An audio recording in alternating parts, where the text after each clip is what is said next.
Welcome everybody, my name is Marcus Stone and in this video you will learn how you can easily share a screen in Webex. So let's start. Let's start the meeting for now. Let's go. And now we have it. So let's say that you have other people here or the other participants.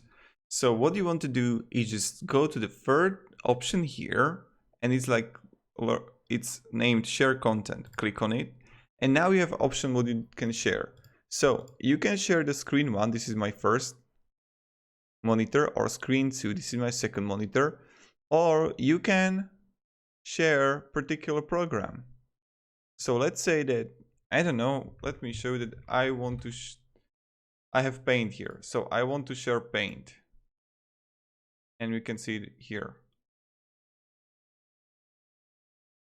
So as you can see, it's being shared right now and you're sharing Paint. So whatever I write, like whatever I do here,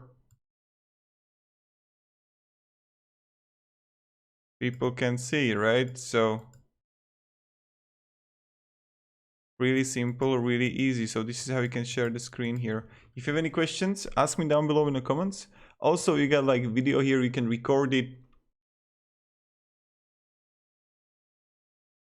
You can also use this brush here. And yeah, that's it. So thank you very much, everybody, and have a great day and see ya. Goodbye.